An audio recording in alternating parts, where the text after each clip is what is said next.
और जितनों ने हमला किया है ना वो खुश ना हो, 2 दिन बाद तुम्हारी लाशें बिछी होंगी, हमारी सेना घुस के मारेगी। वो आतंकवादी थे, उनको जहन्नम पहुंचा दिया जाएगा, जो उनकी असल जगह है।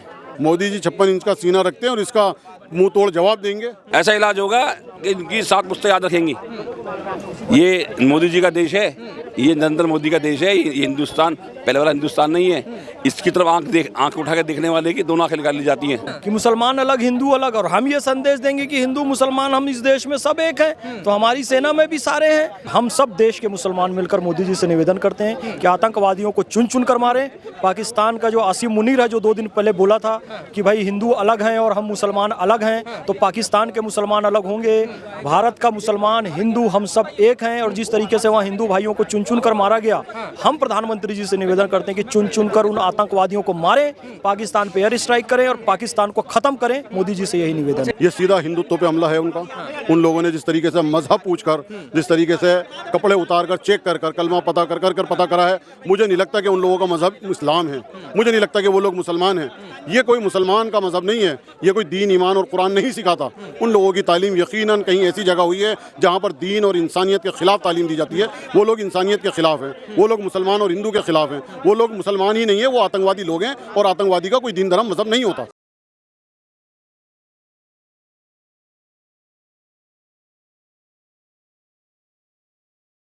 सर, आज आप ये पोस्टर लेकर यहाँ पर आए हैं, आतंकी हमला हुआ है, क्या कहेंगे, क्या एक्शन अब होना चाहिए? इस देश का मुसलमान और मुस्लिम राष्ट्रीय मंच भारत सरकार के साथ है, मोदी जी के साथ है, और हम सब देश के मुसलमान मिलकर मोदी जी से निवेदन करते हैं कि आतंकवादियों को चुन चुन कर मारें। पाकिस्तान का जो आसिम मुनीर है, जो 2 दिन पहले बोला था कि भाई हिंदू अलग हैं और हम मुसलमान अलग हैं, तो पाकिस्तान के मुसलमान अलग होंगे, भारत का मुसलमान हिंदू हम सब एक हैं। और जिस तरीके से वहाँ हिंदू भाइयों को चुन चुन कर मारा गया, हम प्रधानमंत्री जी से निवेदन करते हैं कि चुन चुन कर उन आतंकवादियों को मारें, पाकिस्तान पे एयर स्ट्राइक करें और पाकिस्तान को खत्म करें। मोदी जी से यही निवेदन है। ये बताइए, जो चुन के मारा गया, आप इस बात को बोल रहे हैं, धर्म पूछा गया, तो क्या संदेश देना चाह रहे थे? वो संदेश यही देना चाह रहे हैं ना कि मुसलमान अलग हिंदू अलग, और हम ये संदेश देंगे कि हिंदू मुसलमान हम इस देश में सब एक हैं, तो हमारी सेना में भी सारे हैं। हवलदार अब्दुल हमीद भी हैं, अल्बर्ट एक्का भी हैं, सोमनाथ शर्मा भी हैं, वो सब है हमारी सेना में। तो सब मिलकर इन आतंकवादियों को मारेंगे और घुस घुस, और जितनों ने हमला किया है ना वो खुश ना हो, 2 दिन बाद तुम्हारी लाशें बिछी होंगी, हमारी सेना घुस के मारेगी। आप क्या कहेंगे, धर्म पूछ के मारा गया, तो क्या भेदभाव करना चाह रहे थे क्या? ये एक राजनीति थी उनकी। वो चाह रहे थे कि जैसे पाकिस्तान के आका ने उनको हुक्म दिया था, उन्होंने उस तरह से काम किया। ये सोच नहीं चलने वाली हिंदुस्तान में। हिंदुस्तान एक है, एक रहेगा। हमारे हिंदू भाई भी हमारे भाई हैं, मुस्लिम भाई भी सब मुसलमान हैं, और हिंदुस्तान हिंदू मुस्लिम सिख का ईसाई का देश है और ऐसा ही रहेगा। जो उन्होंने दिखाना चाहा कि हमने मुस्लिम छोड़ दिए, हिंदू मार दिए, ये एक बहुत बड़ी उनकी गलती थी। हिंदुस्तान के अंदर ऐसा कुछ नहीं है। वो आतंकवादी हैं, आतंकवादी थे और आतंकवादी रहेंगे। उनका कोई भी एक परसेंट मुसलमान नहीं है। वो कोई ईमान नहीं, कोई धर्म नहीं है उनका। वो मुस्लिम समाज से कोई लेना देना नहीं है, ना वो इस्लामिक कोई ऐसा ही उपदेश है कि ऐसा किसी को चुन चुन कर मारा जाए। ऐसे लोगों के लिए एक ही इलाज है कि जहां मिले वहां गोली मार दो उनको। क्या कहेंगे अब, जो मोदी सरकार से क्या उम्मीद करते हैं, क्या मांग करते हैं, कैसा होना चाहिए? अमित शाह जी वहाँ गए हुए हैं और मुझे पूरा यकीन है जितने वो आतंकवादी थे उनको जहन्नम पहुंचा दिया जाएगा, जो उनकी असल जगह है। उनको जो असल जगह जहन्नम नसीब होगा, उनके लगेंगी और उस तरह से उनको मारा जाएगा। कोई आतंकवादी छोड़ा नहीं जाएगा। और जो उनका आका है, पहले तो एक बार स्ट्राइक कर चुके हैं, दोबारा स्ट्राइक करने के लिए हमारे हाथ में बंधे हुए नहीं है। मोदी जी के एक इशारे पे पाकिस्तान को पूरा साफ कर दिया जाएगा। क्या आतंकवाद का धर्म होता है या नहीं, ये बताइए। आतंकवाद धर्म नहीं होता, लेकिन धर्म बनाने की कोशिश की। उनकी धर्म बनाने की कोशिश थी कि हम धर्म बनाएं, आतंकवाद का धर्म बनाएं, और इस्लामी धर्म का आतंकवाद से जुड़ना चाहा। ऐसा कुछ भी नहीं है। ये लोग फेल हो गए, हो जाएंगे। हमारे मुस्लिम हिंदू भाइयों ने एक भी आदमी ने ये नहीं कहा कि आतंकवादी हमला है, मुस्लिम हमला नहीं कहा गया। उन आतंकवादियों का असर वही होगा जो पहले असर होता है आतंकवादियों का। क्या लगता है, इलाज करने का वक्त आ गया है? तगड़ा इलाज होना चाहिए।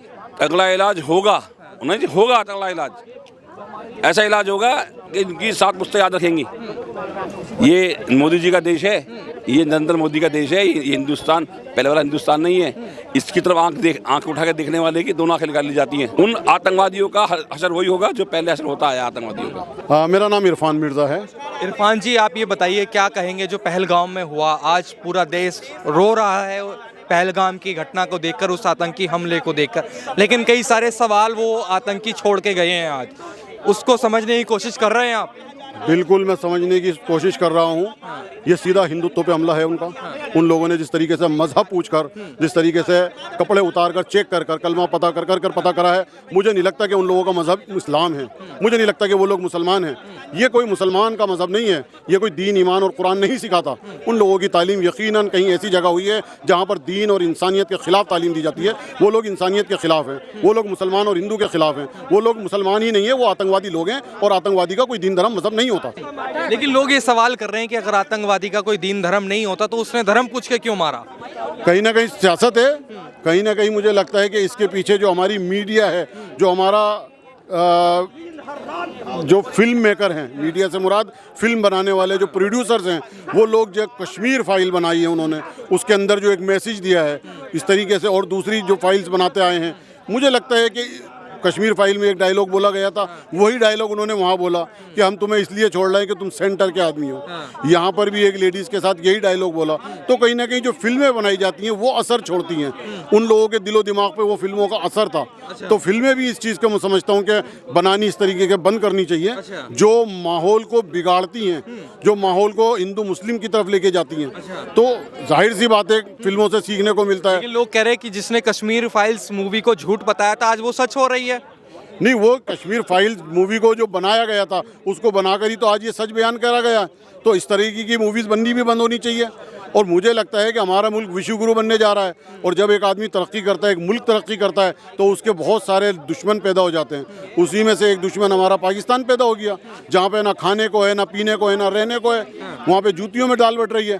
तो उनकी तरफ से कहीं ना कहीं ये दिखाने के लिए कि जो ये हमारा कश्मीर है, जिसके अंदर से 370 हटाने के बाद खुशहाल हो गया था, जिसके अंदर 370 हटाने के बाद लोग पर्यटन जाना शुरू हो गए थे और तरक्की कर रहा था, वो उसको समझ में नहीं आया, इसलिए उसने ये काम करवाया है। अगर इंटेलिजेंट इसको देखेगी, इसके तारों को जोड़ेगी, तो कहीं ना कहीं पाकिस्तान से जाके मिलेंगे। तो क्या इलाज होना चाहिए, आप बता दीजिए आप? स्ट्राइक होनी चाहिए। और मोदी जी, मुझे 100% उम्मीद है, मोदी जी 56 इंच का सीना रखते हैं और इसका मुंह तोड़ जवाब देंगे।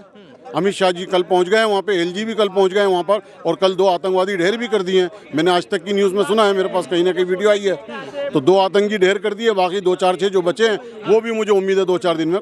लेकिन जो सवाल खड़े हो रहे हैं कि धर्म पूछ के क्यों मारा गया, उसको कैसे करेंगे? मुसलमान उसके विरोध में क्यों नहीं आ रहा आज भारत में? नहीं, भारत में उसका मुस्लिम राष्ट्रीय मंच तो पूरा विरोध में है। और इस टाइम पूरे भारत के अंदर मुस्लिम राष्ट्रीय मंच धरना प्रदर्शन कर रहा है। हमारे यहाँ पे जितने लोग अवेलेबल थे शॉर्ट नोटिस पे, वो आ चुके हैं। बाकी एक हमारा कस्तूरबा गांधी मार्ग पे भी प्रदर्शन हो रही है, जमुना पार में भी हो रही है, ओखला में भी हो रही है, मुस्तफाबाद में भी हो रही है, और हमारा एक प्रदर्शन अभी कश्मीर के अंदर भी हो रही है, लाल चौक पे। मुसलमान होने के नाते उन आतंकियों को क्या संदेश देना चाहते हैं? क्या मैसेज देंगे कि एक भारत का मुसलमान उस आतंकी के बारे में क्या सोचता है? सर, आतंकी को मैं क्या संदेश दूंगा? मैं तो कहूँगा वो आतंकी बना क्यों। दूसरी बात ये है कि वो आतंकी किस लिए बना, वो मुसलमान ही नहीं है। वो उसको क्या संदेश देना, वो संदेश देने के काबिल नहीं है। मेरे सामने आ जाए तो मैं उसे गोली मार दूँ अभी। अगर सरकार इजाज़त दे तो हम मुसलमान, जो हिंदुस्तान का मुसलमान है, वो खुद सामने खड़े होकर उसको पेड़ से लटकाए और उसको गोलियों से बूंदे। वो इस काबिल है ही नहीं कि उसको मैसेज दिया जाए, वो काबिल ही नहीं है। उसको तो जूतियों से मारा जाए, बंदूकों से मारा जाए। अगर मैं सोशल मीडिया देख रहा हूँ तो उसमें तमाम मुस्लिम युवक हैं, वो हंस रहे हैं उस घटना पर, उन लोगों को क्या कहेंगे? सर, निंदनीय है, हंसने की बात नहीं है, ये निंदनीय है, बहुत गलत हुआ है। और युवा, मुसलमान युवा हो या गैर मुस्लिम युवा हो, युवाओं को तो बल्कि और आगे आना चाहिए और इसके अंदर प्रेरणा लेनी चाहिए कि ऐसे लोगों को जहां नजर आए फौरन देखते गोली मार दें। मतलब इलाज हो जाना चाहिए, फौरन इसका स्ट्राइक होना चाहिए, इसका इलाज होना चाहिए। मैं मोदी जी से हाथ जोड़ के, उनके पैर छू के मैं आह्वान करता हूँ, अमित शाह जी से आह्वान करता हूँ कि इसका फौरन मुंह तोड़ जवाब देना चाहिए।